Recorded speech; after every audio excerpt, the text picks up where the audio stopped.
High intensity interval training is, well, it hasn't really gone anywhere. So I was going to say it's trying to make a comeback, but no, it's out there. It's a way that if you don't have a lot of time on your hands, you still don't need to find an excuse to miss your training. You could just go out there and hit the hit the nail on the head as hard as possible. So the viral 12-3-30 treadmill trend may burn more fat than running, researchers say, which, yeah, okay, high intensity interval training, burning fat like that, well, you're going to burn more energy, okay? But when it comes to specifically fat, I mean, okay. And anyways, the 12-3-10. Holy shit. The 12-3-30. I just had nearly every set of numbers not 12-3-30 recited for you. So yeah, just go ahead and apply wherever you want. So it's popularized by influencer Lauren Giraldo. Okay, promises a fat burning, low impact fitness solution.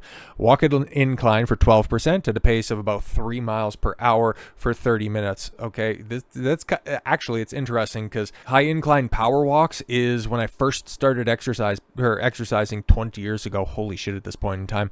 Yeah, I was the guy on the treadmill, the old nearly 400 pounder, just, cranking that bitch up as high as possible and then going for like a 60-minute walk, just absolutely sweating buckets. Oh my God. It was a good way to burn a lot of energy for a sustainable amount of time, because when you're of that size, everything hurts. But hey man, walking up a steep incline like that, I mean, I can actually vouch for this. This is not a new trend by any means. It's like I said, 2006, man. That's when I hopped in the gym the first time. And this is what I was doing all the way back then. So in a new peer-reviewed study published in the International Journal of Exercise Science compares the 12-3-30 trend to the self-paced treadmill running. Researchers sought to determine not just how many calories each method burns, but how the body fuels each workout, specifically whether the body uses carbohydrates or fat as fuel. Well, yeah, you're going to be in an aerobic state when you're doing the 12-3-30, because you're not exactly going at a breakneck pace, 3 miles per hour.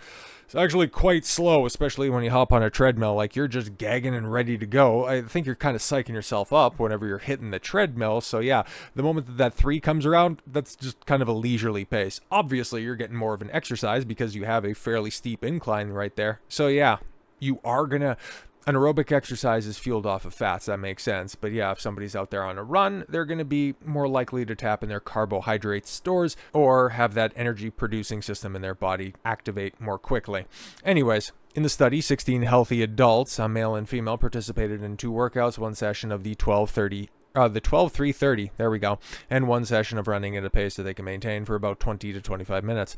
Both workouts were adjusted to burn the same number of calories. Okay, researchers discovered that the 12-3-30 took longer to complete than running, obviously, to achieve the same output. Running burned calories faster, though roughly 13 calories per minute versus the 10 per minute for the 12-3-30. Maylee Wells Sutton, a certified personal trainer at Crunch Fitness in New York, told Fox News Digital that it's no surprise calories are burned faster during a workout with higher aerobic intensity. Well, yeah, I think we could all kind of figure that out. You don't need a degree for that one. Walking at 12-3-30 is certainly more intense than walking on a flat surface, but is less intense than a run. However, 12-3-30 is more fat as a fuel source. About 41% of the energy came from fat compared to 33% during running. Running also heavily relied on carbohydrates for energy. There you go. I told you that before they even laid it out for you. The participants in the study were already exercising at least 3 times a week for the last 3 months, according to Sutton. Okay, so you're not quite getting the rank amateurs this time around.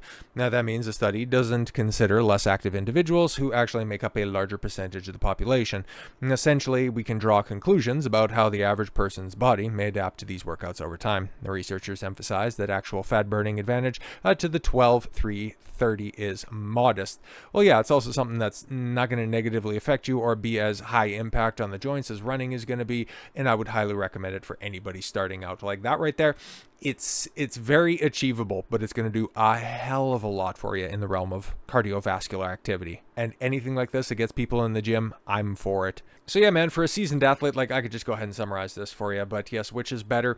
For a seasoned athlete, if you want to do high incline walking like that, I would just say up the pace a little bit. Whatever is something that you can go ahead and properly maintain without holding on to the side rails all the time, go ahead and aim for that, okay? And it's going to perform extremely well for you. And a good sustainable walking pace like that, like you can do that for quite a long time. Okay. And yes, eventually you can start working up to runs if that is something that you're aspiring to. Otherwise, there's nothing wrong with high intensity. There's nothing wrong with high incline. There's nothing wrong with getting out there and burning some calories, regardless of how you do it. So with all that said, thank you all very much for the gift of your time. I've been Don Consuelo. I want you to follow your gut and get after it. Take care, everyone.